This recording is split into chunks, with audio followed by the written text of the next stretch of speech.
들의 삶의 현장에 하나님께서 하늘의 문을 여시고 하늘 창고에 가득한 풍성한 복과 이 땅이 또 기름진 복으로 채워주셔서 남에게 꼬가는 인생 되지 않고 하나님의 풍성하심을 드러내며 섬기며 사랑하는 청지기의 삶을 살아갈 수 있도록 이 시간 역사하여 주시옵소서.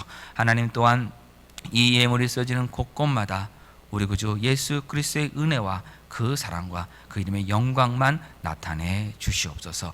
예수 그리스도의 이름으로 기도합니다. 아멘. 우리 시간에 하나님 말씀 보겠습니다. 하나님 말씀은 누가복음 3장 7절부터 14절까지 말씀입니다.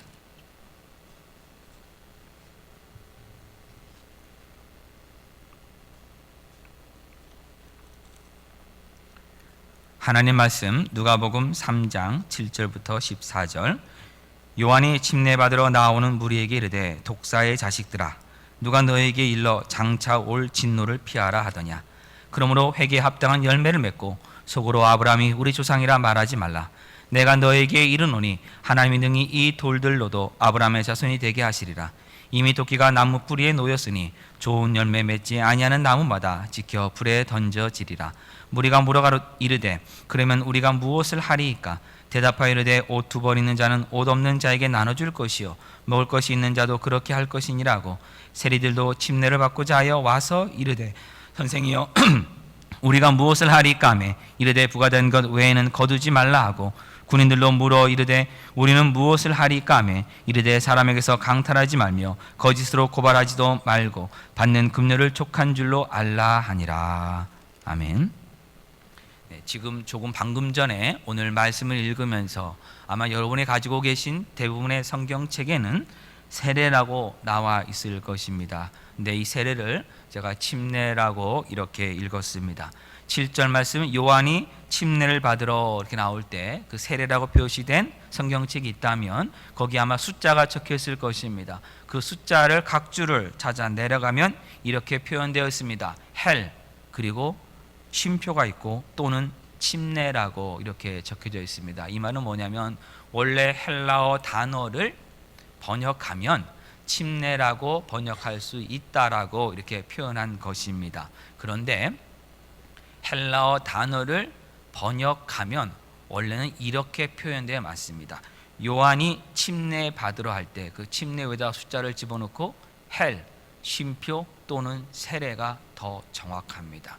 이유는 무엇인가 하면 헬라어 단어, 이 침례라고 하는 단어가 밥티스마라고 하는 단어인데 이 단어는 물에 잠기다, 물에 빠지다가 하는 단어에서 나왔습니다. 그렇기 때문에 씻는다 하는 의미의 새라는 한자어보다는 물속에 잠긴다고 하는 침자가 더 정확한 것입니다.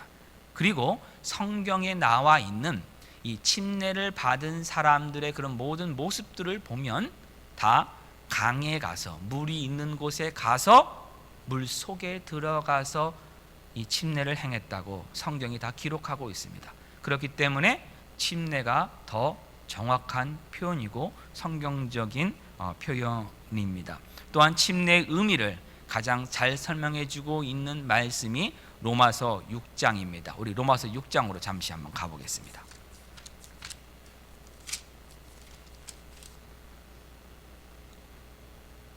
6장 1절. 그런즉 우리가 무슨 말을 하리요? 은혜를 더하게 하려고 죄에 거하겠느냐? 그럴 수 없느니라. 죄에 대하여 죽은 우리가 어찌 그 가운데 더 살리요? 무릇 그리스도 예수와 합하여 침례를 받은 우리는 그의 죽으심과 합하여 침례를 받은 줄을 알지 못하느냐? 그러므로 우리가 그의 죽으심과 합하여 침례를 받음으로 그와 함께 장사되었나니 이는 아버지의 영광으로 말미암아 그리스도를 죽은 자 가운데 살리심과 같이 우리로 또한 새 생명 가운데서 행하게 하려 함이라. 만일 우리가 그의 죽으심과 같은 모양으로 연합한 자가 되었으면 또한 그의 부활과 같은 모양으로 연합한 자도 되리라. 아멘. 보십시오. 그리스도인이라는 것은 그리스도와 연합한 사람입니다. 예수 그리스도와 하나 된 사람이 그리스도인입니다. 예수 그리스도의 영이 우리 가운데 거했을 때 우리가 그리스도인이 됩니다. 근데 그것을 뭐라고 얘기했냐면 우리가 그리스도와 합한 그 모습이 예수 그리스도의 장사 지냄과 연합되었다고 했습니다. 그 모습을 보여준 게 뭐냐면 침례입니다. 우리가 침례 받을 때 물속에 잠깁니다. 왜 물속에 잠긴다는 것은 무엇을 타냐면 물속에 장사 지낸다는 겁니다. 누구와 함께요? 예수 그리스도와 함께. 여러분 물속에 한번 제대로 한번 누워 보십시오. 우리 스스로의 힘으로 일어날 수 없습니다. 일으켜줘야 합니다. 예수 그리스도와 연합하여 함께 부활하는 것, 물속에서 나오는 것입니다. 그래서 침례에는 바로 예수 그리스도와 연합하여 장사되었고 예수 그리스도와 연합하여 부활한 사람임을 증거하는 상징적인 예식이 바로 침례식입니다. 그래서 침례가 오히려 더 정확하게 이렇게 물에 뿌린다는 의미보다는 붓는다는 의미보다는 물속에 잠긴다고 하는 것이 원어의 뜻을 더 정확하게 의미하는 것이고 성경이 말하고 있는 침례의 의미도 더 정확하게 전달하는 것이기 때문에 우리 침례교회에서는 세례가 아닌 침례를 줍니다. 그러면 언제부터 세례라고 하는 것이 머리에다 물을 붓는 또는 뿌리는 그 세례라는 것이 시작되었는가? 정확한 기록은 우리가 알 수 없습니다만은 요한계시록이 쓰여진 주 95, 6, 7년 지나서 그러니까 주 100년부터 해서 한 200년, 300년까지 한 200여 년 동안 초대교회의 수많은 교부 시대, 교회의 아버지라고 하는 그 시대에 수많은 문헌들이 많이 만들어졌습니다. 그 문헌들 가운데 디다케라고 하는 책이 있습니다. 디다케라는 말은 헬라어로 뜻이 뭐냐면 가르침이라는 뜻입니다. 여러분들이 그냥 한글로 구글 같은 데 가서 디다케 치시면 그 원문을 다 볼 수는 있습니다. 성경으로는 인정되지 않았습니다. 초대교회의 지도자들이 그것을 성경으로 인정하지는 않았기 때문입니다. 그러나 그 가운데 많은 내용들이 그 당시 그들의 신앙의 모습들을 보여주고 있기 때문에 우리가 굉장한 가치가 있습니다. 이 가치 있는 이 글 가운데 침례에 대한 구절이 나오는데 이렇게 되어 있습니다. 침례는 아버지와 아들과 성령의 이름으로 주는데 흐르는 물에서 주라고 했습니다.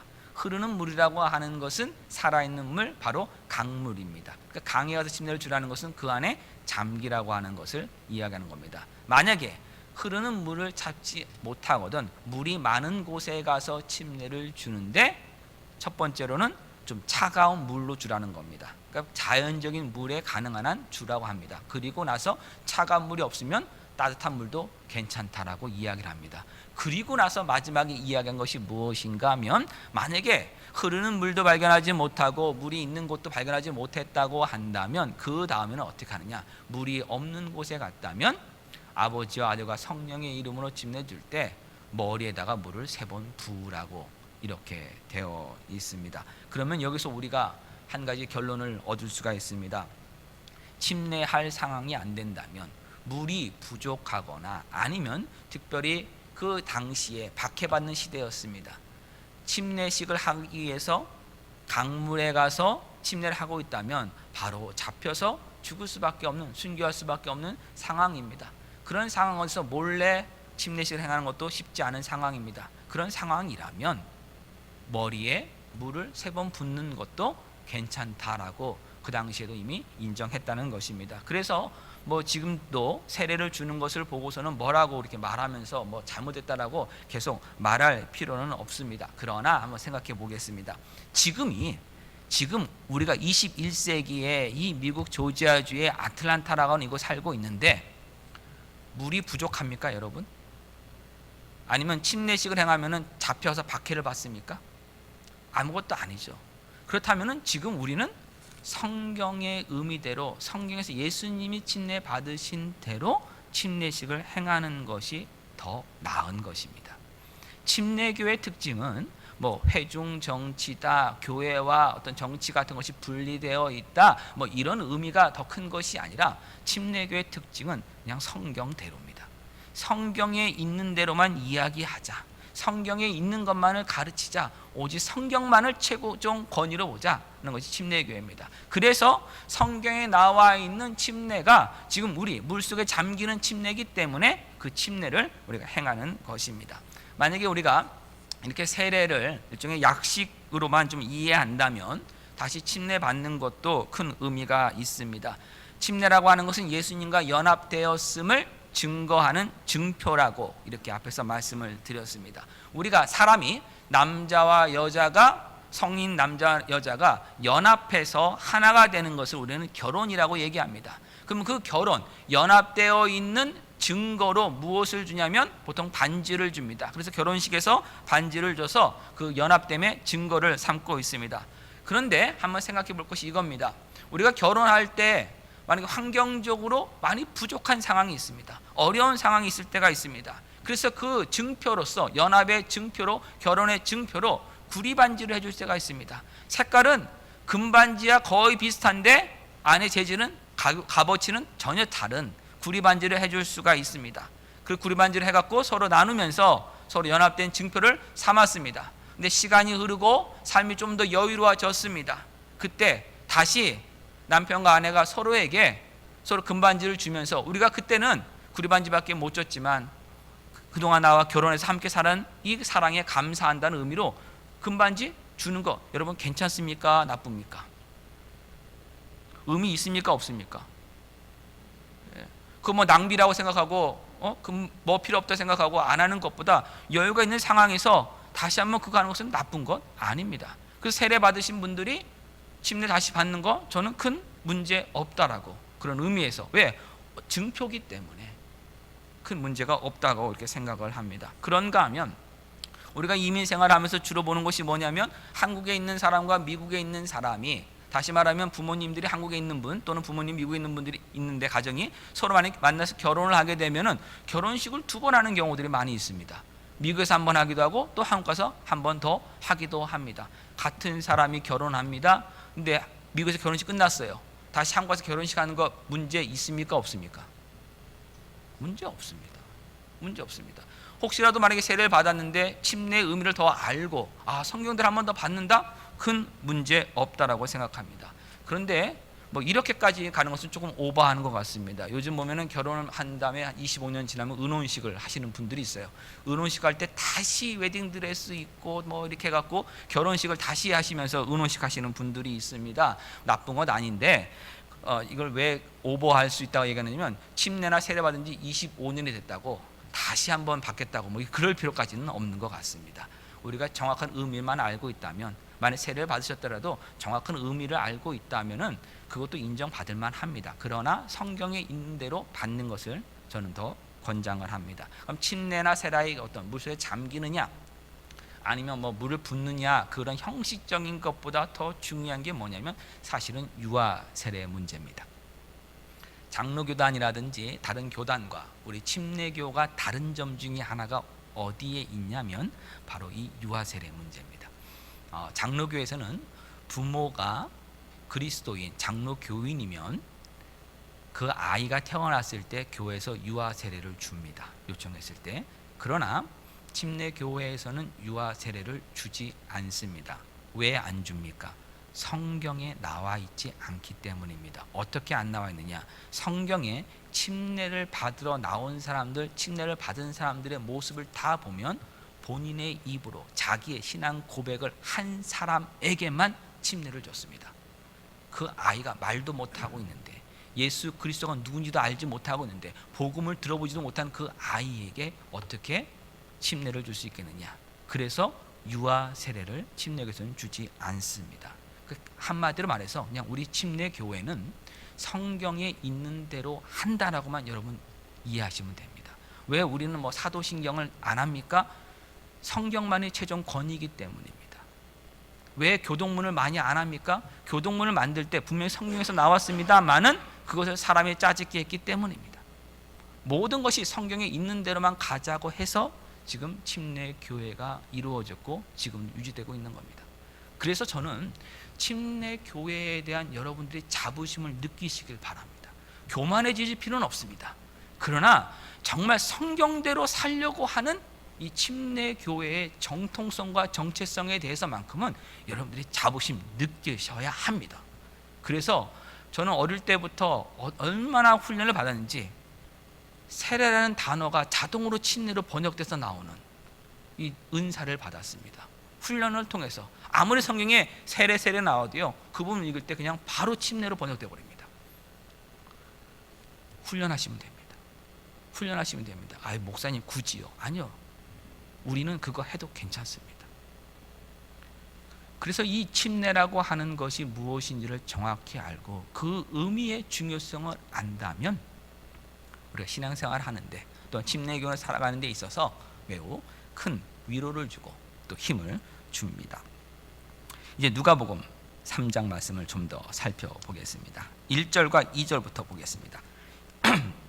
1절, 디베르 황제가 통치한 지 15해, 이때가 언제냐면 주후 29년 정도가 되었다고 모든 학자들은 이야기합니다. 이유는 로마 황제 티베리우스, 디베르라는 사람이 주 14년에 홀로 황제 일을 하기 시작했기 때문입니다. 물론 그의 양아버지인 아우구스투스, 그 사람과 한 2, 3년 동안 같이 섭정을 했습니다마는 단독으로는 14년부터 했기 때문에 그때부터 15년 지난 바로 29년 정도의 시기였다라고 지금 우리가 이해하고 있습니다. 본디오 빌라도가 유대의 총독이었고 그 당시에 헤롯이 갈릴리의 분봉왕이었고 그 동생 빌립은 이두레와 드라고니 지방의 분봉왕, 갈릴리에서 그 옆에 있는 동네입니다.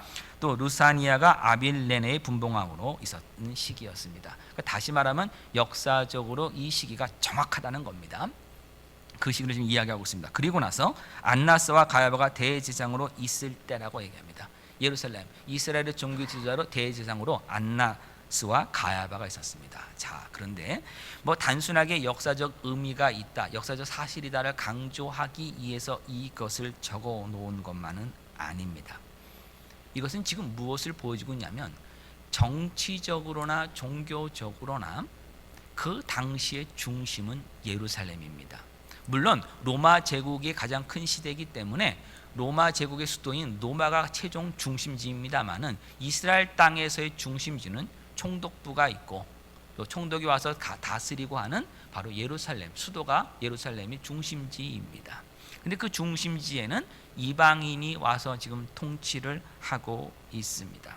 그러나 그 힘이 워낙 강력했기 때문에 사회는 꽤 안정적인 평안한 사회였습니다. 그런가 하면 종교적으로도 대제사장이 둘이나 있었습니다. 원래 대제사장은 한 명이 있습니다. 거의 종신직입니다. 그런데 지금 둘이 있습니다. 어떻게 된 것이냐고 보니까 원래 안나스라는 사람이 대제사장이 되었는데 로마에서 안나스를 대제사장에서 물러나게 하고 그 사이를 가야바를 대제사장으로 만든 것입니다. 왜 가야바를 만들었을까요? 자기들의 말에 잘 따랐기 때문입니다. 결국 이 대제사장은 정치인입니다. 정말 하나님의 사람으로 대제사장 역할을 하는 것보다는 로마에 잘 보이려고 했던 사람이 바로 이 가야바입니다. 근데 이 안나스와 가야바가 장인과 사이의 관계입니다. 그래서 결국 둘 다 지금 대제사장이라고 불리면서 당시에 있었습니다. 이것을 보자면 이제 무엇을 알고 있느냐면 종교도, 다시 말하면 이 유대인들도 지금 타락한 겁니다. 대제사장들도 정말 하나님의 사람으로 살아가기보다는 세상에 줄을 대고 세상의 권력과 함께 하려고자 하는 그런 모습을 보이고 있는 것입니다. 여러분, 지금은 어떻습니까? 지금은 어떻습니까? 지금도 지금 이런 모습을 보이는 시대입니까? 지금도 교회 지도자들이 세상과 줄을 닿기 위해서 노력하는 시대입니까? 지금도 세상의 힘과 권력이 계속 이곳에 강하게 역사하고 있는 시대입니까? 저는 이 시대가 지금 디베르 황제가 통치한 지 15살 지금 이 시대가 지금 저와 여러분이 살고 있는 시대와 거의 비슷하다고 생각합니다. 그 모습은 역사적으로 변함없이 똑같이 지금 이루어지고 있는 것입니다. 그런데 그때 하나님의 말씀이 이 황제에게 임하는 것도 아니고 총독에게 임하는 것도 아니고 예루살렘에 있는 대제사장들에게 임한 것이 아니라 하나님의 말씀이 빈들에서 사가랴의 아들 요한에게 임한지라라고 2절은 말씀하고 있습니다. 세상의 힘과 권력을 가지고 있는 사람, 나름대로 종교 생활을 잘하면서 종교적 열심으로 남에게 거룩한 척 얘기하고 성경을 가르치고 성경대로 살아간다는 말씀하면서도 뒤로는 세상의 권력에 빌붙어 살고 있고 세상의 눈치를 보고 있고 세상을 따라가고 있는 그 사람에게 임한 것이 아니라 빈들에 있는 사가랴의 아들 요한에게 임했다고 성경은 지금 말씀하고 있습니다. 그 말씀이 무엇입니까? 죄 사함을 받게 하는 회개의 침례를 받으라는 말씀입니다. 지금은 죄 사함을 받게 하는 회개를 할 때라는 것을 말씀하고 있는 겁니다. 그리고 바로 이 말씀을 풀어서 다시 예를 들어 설명한 것이 우리가 방금 전에 읽었던 오늘의 본문인 7절부터 14절까지의 말씀입니다. 그래서 누가복음 3장 7절부터 14절에 말씀하는 것은 우리는 지금 죄인이고 우리의 죄에 대한 하나님의 진노와 심판이 지금 우리 앞까지 왔다는 사실입니다. 그렇기 때문에 우리는 지금 빨리 회개하여 죄 용서함을 받지 않으면 안 된다는 것을 성경이 지금 우리에게 말씀하고 있는 것입니다. 이런 사실을 강조하기 위해서 침례 요한은 매우 강한 단어들을 사용했습니다.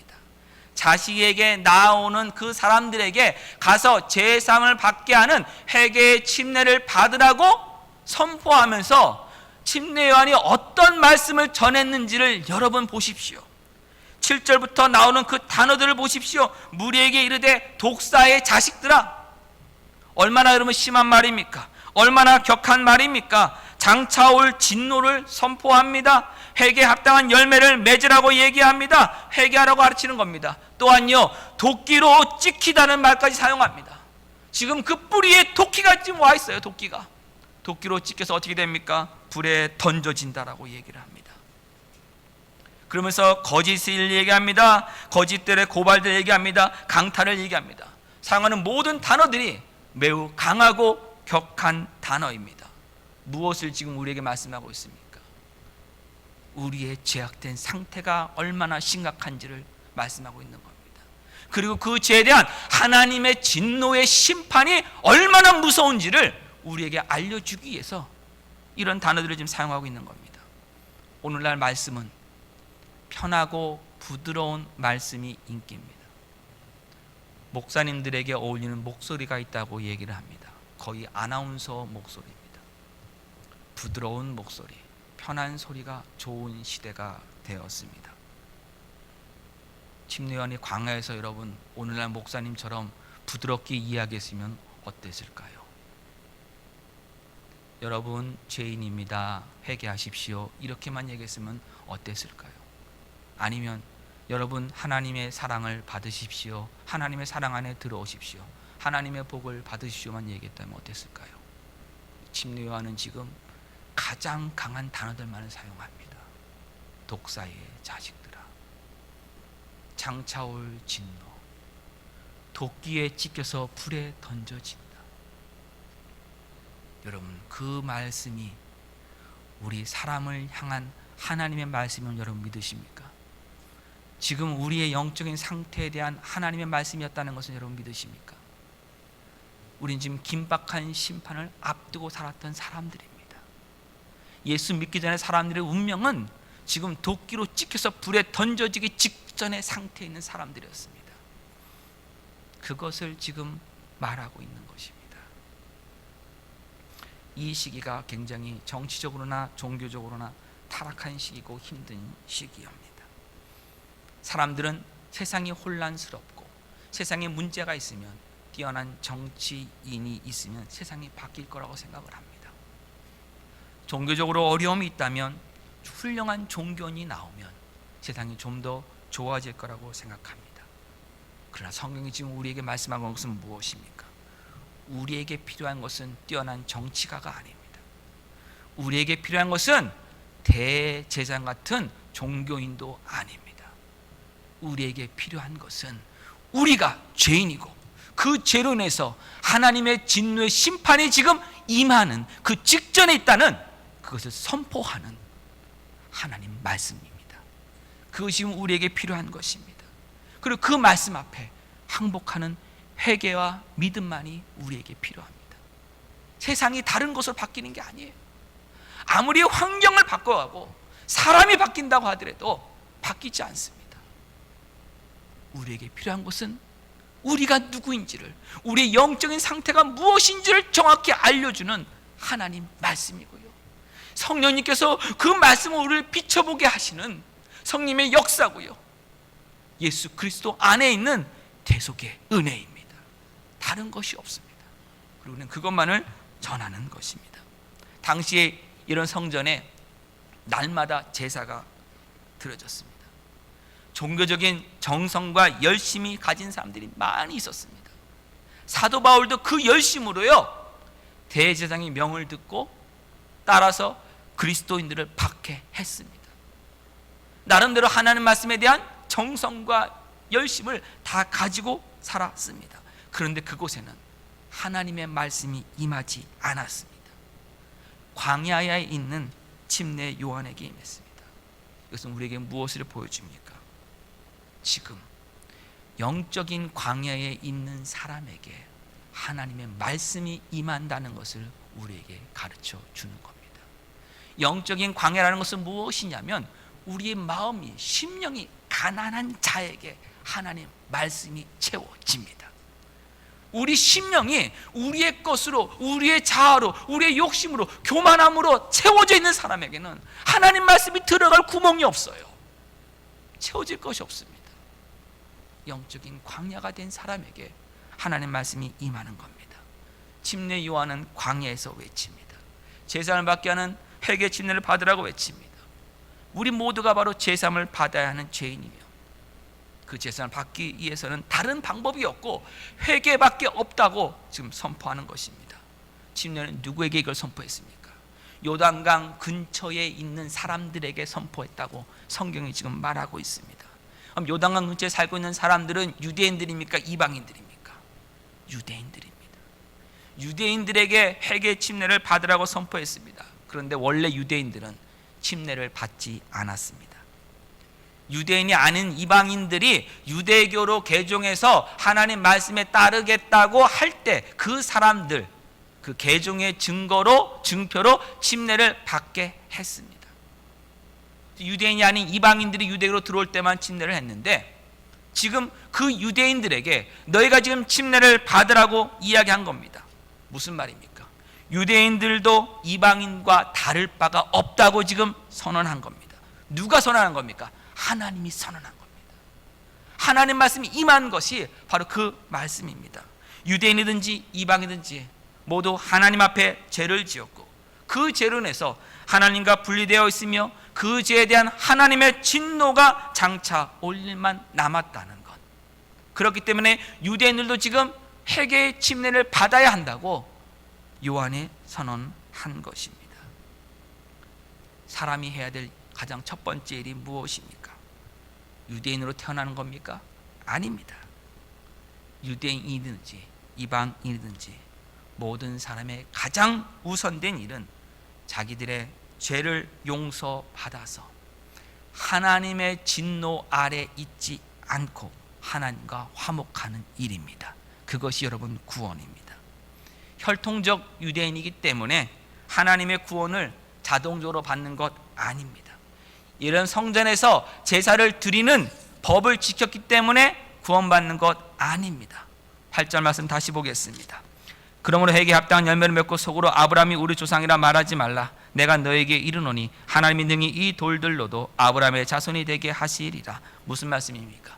회개하지 않으면, 회개에 합당한 열매를 맺지 않으면 하나님의 구원을 얻을 수 없다라고 얘기합니다. 두 번째로는요, 아브라함의 자손이 되게 하는 것은 전적인 하나님의 능력이라고 말씀합니다. 이 돌들로도 얼마든지 하나님의 자손이 되게 할 수 있다. 하나님의 능력을 이야기하고 있습니다. 구원은 전적인 하나님의 능력입니다. 우리의 능력이나 노력으로 구원받을 수 없습니다. 우리가 해야 하는 것은 우리에게는 구원을 얻을 만한 아무런 자랑이나 조건이 없음을 인정하는 것입니다. 우리가 빈들에 있음을, 광야에 있음을 인정해야 합니다. 그래서 빈들과 광야에 나오게 된 것, 우리가 그 안에 있다는 것을 알게 된 것이 하나님의 크신 은혜와 복을 받은 증거라는 것을 우리는 이해하고 감사해야 합니다. 광야에 살고 있다는 것을 알아야, 내가 있는 곳이 광야임을 알아야, 나의 상태가 지금 광야 가운데 있다는 것을 알아야 하나님의 은혜를 구하고 하나님의 구원을 구하기 때문입니다. 자기 자신이 예루살렘에 살고 있다고 믿는 사람은 하나님의 구원 바라지 않아도 됩니다. 하나님의 도움 꼭 필요한 것 아닙니다. 내가 성전에 직접 가서 제사장에게 부탁해 제사 드리면 된다고 생각하기 때문입니다. 약간의 자기 희생과 정성만 있으면 됩니다. 그러나 광야에 있다면 아무것도 할 것이 없고 아무것도 할 수 없습니다. 하나님이 찾아오시고 하나님이 구원해 주지 않으시면, 하나님의 능력으로 이끌어 주지 않으시면 아무것도 할 수 없습니다. 그래서 광야에서 할 수 있는 일은 하나님만을 붙들 수밖에 없습니다. 이것이 여러분 복입니다. 광야에 있다면, 어려운 가운데 있다면, 힘든 가운데 있다면 그때가 여러분 복받은 때입니다. 하나님을만을 붙드는 사람이 되기 때문입니다. 세상에 다른 모든 방법들을 다 내려놓고 하나님만 붙드는 그 자리에 나아오기 때문입니다. 여러분, 인생 가운데, 길 가운데 광야길을 갈 때가 있습니다. 빈들에 있는 것처럼 아무런 도움이 없을 때가 있습니다. 그때 우리 고백합시다. 영적으로 지금 나는 큰 복을 받고 있다. 하나님만을 붙들라고 하나님 나를 지금 이곳에 두셨노라고. 여러분, 그때 고백하시기 바랍니다. 4절 말씀으로 가보겠습니다. 4절 보면 전파하며 선지자 이사야 제게 쓴 바, 광야에서 하는 그 광야에서의 또 각주가 있습니다. 이사야 40장 3절 이하라고 되어 있습니다. 잠시 후에 찾아볼 때 여러분 요 두 말씀은 비교해서 볼 것이기 때문에 누가복음 말씀에 손을 넣으시고 이사야 말씀 이따 가겠습니다. 먼저 누가복음 보겠습니다.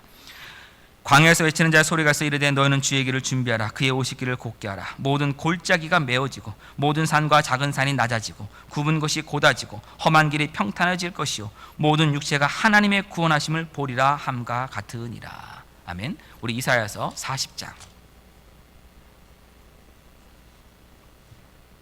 3절 말씀입니다.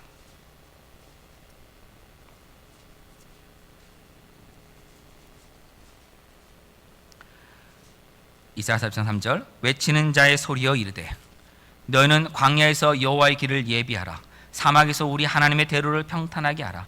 골짜기마다 도두어지며 산마다 언덕마다 낮아지며 고르지 아니한 곳이 평탄하게 되며 험한 곳이 평지가 될 것이요 여호와의 영광이 나타나고 모든 육체가 그것을 함께 보리라. 이는 여호와의 입이 말씀하셨느니라. 아멘. 자 보세요. 이사야 40장 3절 이하의 말씀이 지금 누가복음 3장 예, 지금 다시 나와 있는 것입니다. 그런데 약간의 차이점이 있습니다. 크게 두 군데서 차이가 나는데, 첫 번째 차이는 누가복음은 광야에서의 위치가 외치는 자 앞에 있습니다. 발견하셨습니까? 외치는 자 앞에 광야에서가 있습니다. 그런데 이사야서 40장은 외치는 자 앞에 광야에 있는 것이 아니라 너희는 다음에 광야에서가 있습니다. 차이점이 뭔지 아시겠습니까? 누가복음 3장에 나오는 광야에서 외치는 자는 침례 요한입니다. 침례 요한의 소리가 무엇이냐면 주의 길을 예비하라, 준비하라입니다. 그런데 지금 이사야 40장 말씀은 뭐냐면 그 주의 길을 어디서 예배하라고 그럽니까 여러분? 광야에서입니다. 지금 침례 요한은 광야에 있습니다. 그에게 나오는 사람들에게 그가 또 선언했습니다. 당연히 사람들이 지금 어디에 나와 있는 겁니까? 광야에 나와 있습니다. 그 광야에서 이제 뭘 선포하는 겁니까? 주의 길을 예비하는 있는 것입니다. 그럼 결국은 같은 말입니다. 근데 같은 말인데 우리가 지금 주목해 볼 것은 무엇이냐면 광야에서 주의 길을 예비하라는 이 말씀입니다. 그럼 결국은 우리가 어디로 가야 되냐면 광야로 가야 됩니다. 광야에 있으면서 주의 길을 예비해야 됩니다. 근데 허벌판의 광야가 아니라 골짜기가 있고 산이 있고 또한 바위가 있고 돌이 있는 광야입니다. 아무런 풀이 없는 돌산입니다. 흑산입니다. 아무 쓸모가 없는 곳입니다. 광야에 잠시 동안 여행 갈 수는 있습니다. 구경 갈 수는 있습니다. 그러나 그곳에 영원히 살 수는 없습니다. 아직까지 저도 큰 여행 가보지 않았습니다만은 미국에 그랜드 캐년이 있다면은 그랜드 캐년에 사람들이 갑니다. 근데 그것이 정말 경치가 좋고 살기 좋다면은 사람들이 그곳에 엄청 살 것입니다. 그러나 그곳은 관광하러는 가도 살 수 있는 곳, 영원히 살기는 불편한 곳입니다. 관광지 대부분이 어떻습니까 여러분? 경치 좋네요. 사람 정말 살기 좋겠네요. 정말 그렇습니까? 그러면 그곳은요 그 자연이 남아있지 않습니다. 다른 불편한 점이 많이 있고 경치만 괜찮기 때문에 관광지 되는 거 아닙니까? 제가 잘못 이해하는 것입니까? 그러니까 우리가 중요한 것은 뭐냐면 지금 내가 살고 있는 것이 더 나은 환경이에요. 맞아요? 아주 설득이 안 되는 것 같아요. 제가 뭔가 논리를 잘못 세운 것 같아요. 얘를. 예. 광야에는 영원히 살 수가 없는 겁니다.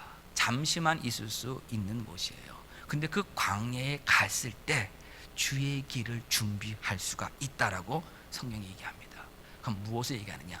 우리의 영적인 상태가 광야임을 알 때 하나님을 찾는다는 것을 우리에게 지금 말씀하고 있는 것입니다.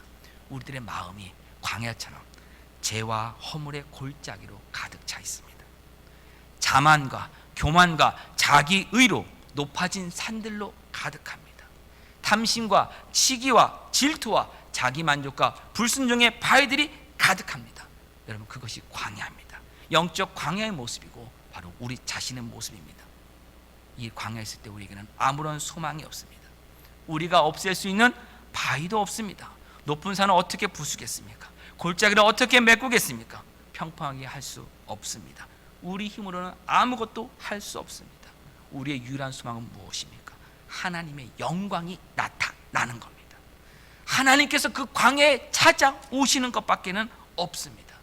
그래서 이사야서에서 뭐라 했습니까? 하나님의 영광이 나타나리니라고 합니다. 그러고 나서 누가복음과의 두 번째 차이가 나옵니다. 모든 육체가 그것을 함께 보리라. 이사야 5장 말씀 보니까 결국 뭐냐면 모든 육체가 하나님의 영광의 나타남을 함께 보리랍니다. 누가복음은 바로 이 하나님의 영광이 나타나는 뭐라고 했냐면 구원이라고 했습니다. 하나님의 구원을 함께 보리라. 하나님이 광야에 왜 오셨습니까? 왜 영광 가운데 나타나셨습니까? 저와 여러분을 구원하시기 위해서입니다. 하나님의 영광이 나타남은 저와 여러분을 하나님의 자녀 삼으심으로 나타내셨습니다. 예수 그리스도께서 이 땅에 오셨습니다. 아버지의 독생자의 영광으로 오셨습니다. 그 영광으로 우리 가운데 거하셨습니다. 우리를 구원하시기 위해서입니다. 요한복음 1장 12절과 14절의 말씀입니다. 말씀이 육신이 되어 거하신 바로 그 예수님이 바로 아버지의 독생자의 영광이요, 그 예수 그리스도를 보니 은혜와 진리가 충만하더라. 성경이 우리에게 말씀하는 겁니다. 예수님 하나님의 영광으로 오셨습니다. 저와 여러분을 구원하시기 위해서 오셨습니다. 예수 그리스도를 바라보는 자, 하나님의 영광이 나타나는 바라보는 자에게 하나님의 크신 은혜와 진리로 우리를 구원하시기 위해서 예수님 이 땅에 오셨습니다. 예수님은 은혜가 충만하신 분이시고 진리가 충만한 분이십니다. 무슨 말입니까? 왜 이 땅에 오셔서 은혜와 진리의 충만을 나타내십니까? 우리가 은혜가 필요하기 때문입니다. 은혜가 충만하다는 것은 그만큼 우리가 지금 절망 가운데 있다는 거예요. 아무런 소망이 없다는 겁니다. 우리 힘으로 아무것도 할 수 없는, 아무런 자격도 없을 때 하나님의 은혜의 충만함이 있습니다. 진리가 충만하다는 것은 무엇이겠습니까? 거짓으로, 죄로 가득한 우리의 비참함을 이해하는 겁니다. 거짓과 죄로 가득한, 아무런 능력이 없는, 그 스스로 막을 수 없는, 어떤 것도 할 수 없는 저와 여러분 죄인을 위해서 예수님이 오셨습니다. 그럼 저와 여러분이 해야 되는 첫 번째는 무엇입니까? 그 죄를, 나의 죄를 인정해야 합니다. 내가 지금 광야에 있다는 것, 내가 지금 광야라는 것을 인정해야 됩니다. 바위와 골짜기와 산으로 가득한 곳이라는 것을 인정해야 합니다. 아무 쓸모 없고 아무 능력 없고 아무런 자격이 없음을 인정해야 합니다. 얼마나 우리가 죄에 특별히 자기의와 자기 교만으로 여러분 높아져 있는지 모릅니다. 자기의의 대표적인 모습이 뭐냐면 나는 그렇게 나쁘지 않은 사람이라고 생각하는 겁니다. 내가 뭐 그렇게 잘못했느냐? 아니 왜 목사님 맨날 죄인이라고만 얘기합니까? 성경 왜 자꾸 죄인이라고 얘기합니까? 저 그렇게 나쁜 사람 아니에요. 나름대로 착하게 살았습니다. 물론 사람이니까 실수도 하고 허물도 있습니다. 그러나 나쁜 사람은 아닙니다. 나름대로 착하게 살려고 노력하는 사람입니다. 자기의의 사람입니다. 이런 사람은 예수님 찾을 필요 없습니다. 찾지도 않습니다. 죄의 추악함을 봐야 됩니다. 자기의의 그 교만함의 추악함들을 봐야 합니다. 그것을 인정해야 합니다. 자기의와 교만으로 높아진 산들을 보고 탐욕으로 패어진 골짜기를 봐서 정말 세상 것을 다 가지려고 해도 만족이 없는 그 탐심의 골짜기 가득한 이 죄 가운데 있는 내 마음을 봐야 합니다. 남이 잘 되는 거 보지 못하고 남을 넘어뜨리려고 하는 그 시기와 질투로 가득한 바위도 봐야 합니다. 내 마음이, 나의 영혼이 지금 그 가운데 있음을 알아야 합니다. 죄로 가득한 광야에 살고 있음을 보았을 때, 하나님, 내가 이 바위 없앨 수 없습니다. 이 높은 산 무너뜨릴 수 없습니다. 이 골짜기 메울 수 없습니다. 나는 아무런 소망이 없고 아무런 자격이 없습니다. 하나님, 영광으로 찾아와 주시고 하나님의 하나님 되시는 나를 구원하여 주시옵소서. 하나님께 나아가는 겁니다. 자기 죄를 인정하지 않는 사람은 하나님 찾지 않습니다. 본인이 예루살렘에 살고 있다는 사람은 광야에 나오지를 않습니다. 주의 길 예비하지 않습니다. 예수님 찾지 않습니다. 그래서 성경에서 계속 이야기한 것이 무엇인가 하면 회개하랍니다. 그 회개는요, 매우 중요하기 때문에 다음 주, 그 다음 주 계속 할 것입니다만은, 이 회개는 하나님 앞에서 나의 현 처지를 그대로 증거하는 겁니다. 하나님, 나는 광야입니다. 이 죄 가운데 있습니다를 고백하는 것이 여러분 회개의 출발입니다. 누가복음 5장 31절로 한번 가보겠습니다.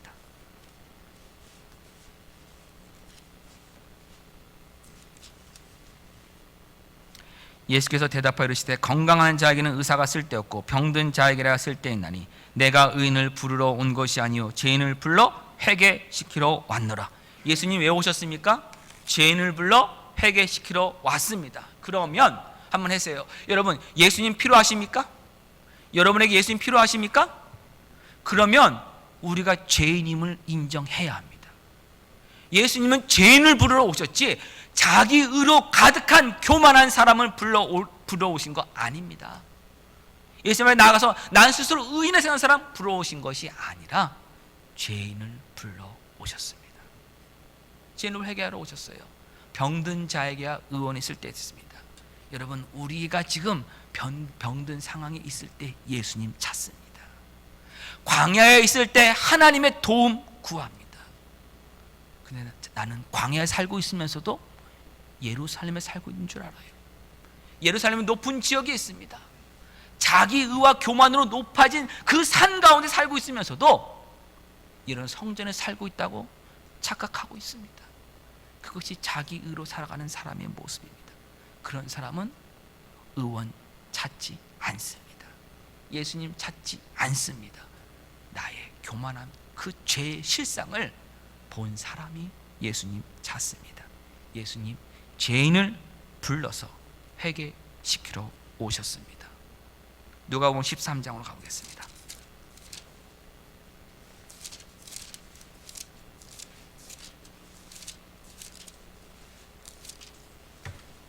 (13장) 3절 5절 너에게 이르노니 아니라 너희도 만일 회개하지 아니하면 다 이와 같이 망하리라. 5절 너에게 이르노니 아니라 너희도 만일 회개하지 아니하면 다 이와 같이 망하리라. 뭐 이거는 쉽게 말하면 이런 겁니다. 어떤 큰 사건이 일어났습니다. 어떤 천재지변이라고 대 어떤 사건들이 일어났습니다. 그거로 많은 사람들이 죽었습니다. 그 사건들을 보면서 그들이 죄를 범했으니까 이렇게 죽었다라고 쉽게 이해하지 말라는 겁니다. 무슨 말입니까? 우리가 그들보다 나을 바가 없다는 겁니다. 우리도 회개하지 않으면 이렇게 멸망당한다라고 지금 말씀하고 있는 겁니다. 그렇기 때문에 다른 사람 보지 마세요. 나를 보세요. 나의 죄인됨을 보세요. 그리고 회개하셔야 합니다. 그것이 우리가 해야 될 일입니다. 세상 사람들도요, 자기 자신만을 보며 사는 사람들이 있습니다. 예수님 믿지 않아도요, 올 초에 한국의 신문에 한국의 한 사립학교 이사장으로 있는 거의 80살 되신 분의 인터뷰가 나왔습니다. 근데 그분이 이런 말을 하더라고요. 그분이 한때 70년대까지 우리나라의 소득세 상위 10등 안에 드셨던 분이랍니다. 그러니까 돈이 굉장히 많으시던 분입니다. 부자입니다. 근데 그 돈으로 많은 사람들을 다 도와줬답니다. 다 도와주고 지금 학교 이사장으로만 계시는데, 많은 사람들이 그 사람을 도움받았다고 얘기를 할 때 그 사람들이 그 인터뷰하면서 뭐라고 했냐면, 그분이 자기가 남을 도와줬다는 말을 하지 말라는 거예요. 그 이야기가 나가지 않는 조건으로 인터뷰를 하겠다고 했습니다. 그래서 그래도 인터뷰한 사람이 물었어요. 또 많은 사람을 도와주셨는데 왜 그런 말 하셨습니까? 하니까 그분이 뭐라고 하냐면, 나는 남을 도와준 적이 없답니다. 나는 남을 도와준 적이 없다. 그래서 뭐냐면, 남을 도와준다는 것은 남의 일을 하는 거다. 남의 일을 하는 게 남을 도와주는 겁니다. 맞습니까, 여러분? 그 말 맞아요? 누군가를 도와준다면 내 일이 아니라 남의 일이잖아요. 다른 일하고 도와주는 거니까 나는 내 일을 한 거지 남의 일을 한 적 없다는 거예요. 나는 도와주는 그 일이 내 일이었던 거지, 그러니까 나에게 도움받았던 사람은 있을 수 있다는 겁니다. 그는 그렇게 말할 수 있다는 겁니다. 그러나 나는 도와준 적 없대요. 왜? 나는 내 일을 했기 때문에. 와, 이 사람은 정말 예수님 없어도 되는 것 같아요. 그 말만 본다면. 여러분, 세상을 살아가는 사람들도 그 정도의 수준까지 올라간 사람도 있는데, 우리 성도들이요, 예수 믿는데요, 뭔가 성도를 도와주고 섬기고 나서 그 사람이 뒤에서 자기 알아주지 않으면 금세 뭐가 됩니까? 실망하고 서운하고 상처받았다고 얘기를 합니다. 그러면 누구 일 한 겁니까? 그 사람은 누구 일 한 거예요? 남의 일 한 거죠. 그리고요, 자기 의를 위해서 일한 겁니다. 그렇죠? 남과 상관없이 내가 할 일 해야 되는 거 아닙니까? 맞습니까? 최소한 세상 사람들보다는 좀 더 낮게 올라가야 예수 믿는 거 아니에요? 근데 그보다 못하면서도 우리가 막 신앙생활하고 있다는 거 아닙니까? 우리 안에 있는 그 자기 의를 보지 못하고요, 그 취함을 보지 못하고요, 그것을 우리가 봐야 합니다. 회개하지 않으면 망합니다. 우리 15장 7절 가보겠습니다. 내가 너에게 이르노니 이와 같이 죄인 한 사람이 회개하면 하늘에서는 회개할 것이 없는 의인 99으로 말미암아 기뻐하는 것보다 더 하리라. 10절, 내가 너에게 이르노니 이와 같이 죄인 한 사람이 회개하면 하나님의 사자들 앞에서 기쁨이 되니라. 하나님이 지금 원하시는 게 뭡니까? 죄인이 회개해서 하나님 앞에 나오는 겁니다. 하나님이 이를 기뻐하십니다. 우리 마지막으로 누가복음 24장 가보겠습니다. 예수님의 마지막 말씀이에요. 마지막 말씀 24장 44절. 또 이르시되 내가 너희와 함께 있을 때 너희에게 말한 바 곧 모세의 율법과 선지자의 글과 시편에, 한마디로 구약 성경에 나를 가리켜 기록된 모든 것이 이루어져야 하리라 한 말이 이것이라 하시고, 예수님 고난 받으시고 십자가를 지시고 죽으시고 부활하신 겁니다. 이에 그들의 마음을 열어 성경을 깨닫게 하시고, 또 이르시되 이같이 그리스도가 고난을 받고 제3일에 죽은 자 가운데서 살아날 것과 또 그의 이름으로 제사함을 받게 하는 회개가 예루살렘에 시작되어 모든 족속에게 전파될 것이 기록되었으니 너는 이 모든 일의 증인이라. 예수님이 하셨던 일이 뭐예요? 예수 선포했던 건 뭡니까? 죄사함을 받게 하는 회개입니다. 예수님 그거 선언하셨어요. 그거 선포하셨어요. 그리고 그리스도인은 바로 그 일의 증인입니다. 저와 여러분은 어떤 사람들입니까? 죄인이었던 사람입니다.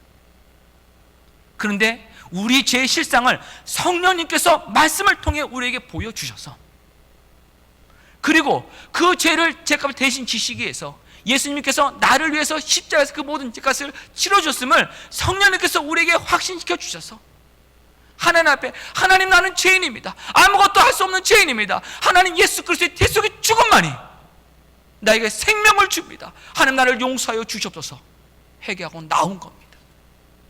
우리가 그 일의 증인들입니다.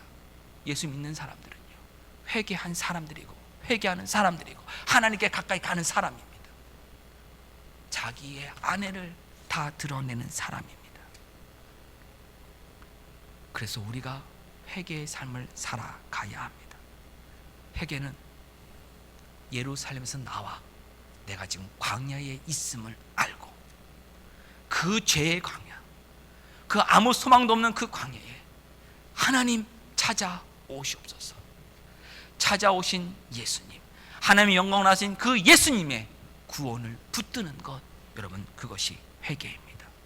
그렇기에 광야에 있게 된 것을 알게 하여 주신 하나님의 은혜, 그 은혜에 먼저 감사하는 사람이 진정으로 회개한 사람입니다.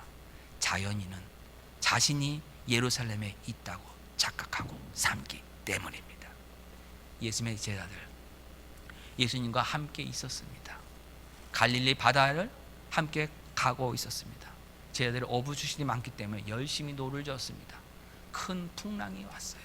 그때 예수님은 어떻게 하냐면 누워서 주무시고 계셨습니다. 제자들 자기들의 힘으로 그 풍랑을 헤쳐나갑니다. 근데 파도가 너무 세고 바람이 불어서 물이 배 안으로 계속 들어오게 되고 침몰 직전까지 갔습니다. 그때서 비로소 그 제자들이 예수님을 찾습니다. 예수님을 찾습니다. 자신의 노를 젓는 그 실력을, 어부의 경력을, 자신의 능력을 의지하는 사람은 예수님 찾지 않습니다. 예수님을 찾는 사람이 되기 위해서 예수님만을 의지하는 사람이 되라고 그들 가운데 풍랑이 허락됐다고 저는 생각합니다. 혹시라도 여러분의 삶 가운데 풍랑이 있다면, 여러분 생각 가운데 이 광야길을 가고 있는 그 마음들이 있다면, 아직도 자기의와 교만과 시기와 질투와 욕심과 탐심으로 가득 되어 있는 우리들의 마음이 지금 보여지고 있다면, 여러분 예수님 만날 때이고 예수님 찾을 때입니다. 그것이 회개하는 사람의 모습입니다. 예수님께 나아오십시오. 제사함의 은혜가, 용서가 예수 그리스도 통해서 저와 여러분에게 주어집니다. 하나님의 약속입니다. 기도하겠습니다. 하나님, 은혜를 감사합니다. 너무나도 교만한 삶을 살았습니다. 나름대로 착하게 살았다고 생각했습니다. 하나님, 이것이 죄의 모습이고 추악한 모습임을 하나님 다시 한번 깨닫게 해주신 것 참으로 감사합니다. 하나님, 이제 광야에서 주의 길을 예비하는 자로 살겠습니다. 하나님께 더욱 가까이 가며 하나님의 영광이 나타남 예수 그리스도만을 붙들며 살겠습니다. 하나님, 저희의 이 결단이 주님 앞에 가는 그날까지 온전히 굳건히 설 수 있도록 도와주시고 힘 주시옵소서. 그래서 우리 삶 가운데 항상 믿음의 결단들이 있게 하여 주시고 하나님께 더욱 가까이 나아가게 하여 주시옵소서. 예수님의 이름으로 기도합니다. 아멘. 우리 다 같이 일어나셔서 나의 힘이 되신 여호와여 하나님께 올려드리고 예배 마치겠습니다.